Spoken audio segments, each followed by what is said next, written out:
I'm Sam Young. And I'm Owen Henry. And these are some of the causes of the American Revolution. King George III was the King of Britain during the time of the causes of the American Revolution.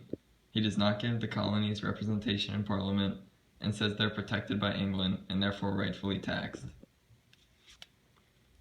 The Regulator Movement was a rebellion by poor farmers in North Carolina that lasted from 1764 to 1771. It is seen as a precursor to the American Revolution. The farmers are forced to pay a substantial tax to pay for the palace of a new governor, William Tryon. The colony's officials were attacked by mobs, which led to a final battle on May 16, 1771, known as the Battle of Alamance, followed by the regulators swearing to an oath of allegiance under Governor Tryon. The Currency Act was placed on colonies in 1764 and required colonies to use a common form of currency, also known as a specie, to pay taxes. The act was enforced because the paper currency used in the colonies had no value in Britain.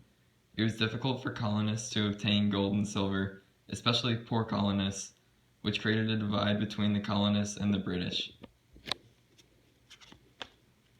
The Sugar Act was an act that was placed on colonies that required strict enforcement of a tax on molasses and goods that contained sugar, which hurt the economy of the colonies and provided a reason for dislike of Britain among colonists. The tax was later lessened by the Declaratory Act. The Quartering Act was created in 1765 and forced colonists to house and feed British soldiers, which angered colonists deeply and created more disdain between colonies and the British. The colonists were also worried because the army was still in the colonies during a time of peace, which they found unnecessary. The Stamp Act was an act intended to reduce Britain's debt that was generated by the French and Indian War that took effect in 1765.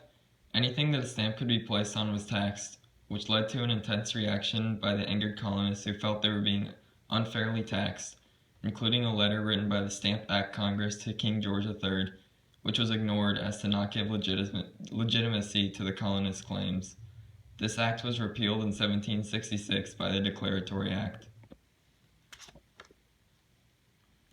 Patrick Henry was a lawyer turned politician who was elected to the Virginia House of Burgesses in 1765, and he spoke out against the taxation of the colonies.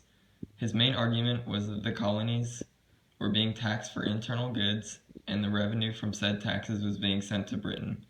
He wrote the Virginia Resolves to voice his displeasure, which created further dissent between the colonists and the British. The Sons of Liberty were a revolutionary group of colonists who were led by Samuel Adams.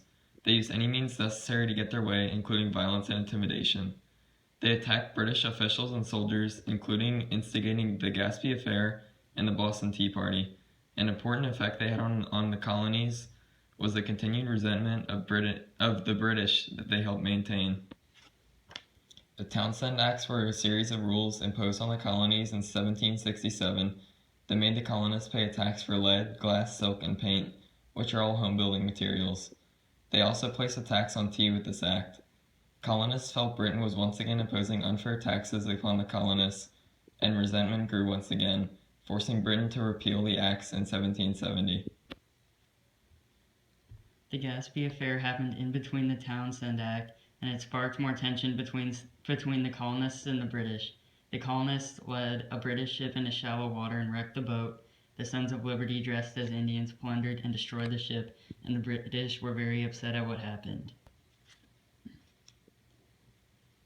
Written by John Dickinson, A Letter from a Farmer in Pennsylvania was a series of essays that conveyed his feelings for the British and how he feels a war is looming between the two sides. He signed it under the pseudonym A Farmer in order to keep his name a secret because he felt conflict would soon arise. It illustrates the tensions felt throughout the colonies and unrest at hand. The Boston Massacre was when colonists began an uprising in Boston, Massachusetts by throwing things at redcoats in order to hurt and provoke them. One redcoat opens fire into a crowd and kills 5 people. Paul Revere, who would later become infamous for spreading the beginning of the Revolutionary War, published the newspaper calling it the Bloody Massacre, and it spread across the colonies and spread unrest around the British. The Tea Act was when the British placed taxes on the amount of tea sold, used to stop them from bankruptcy, but colonists were very angered at another tax. It leads to the Boston Tea Party, where the Sons of Liberty, dressed as Indians, dump boxes of tea into the Boston harbor. At this point, both sides are fed up with each other. At this point, the British were fed up with the colonists and began by closing Boston Harbor and bringing back the Quartering Act in order to put them under direct colonial rule. The Olive Branch Petition was the last thing that the colonists did to stop a war with England. They sent a letter to the king to try to beg him to not go into a war. By the end of the war, the Declaration of Independence was signed, freeing the colonists from the British rule, and it opened them up to aid from France later in order to finish the war.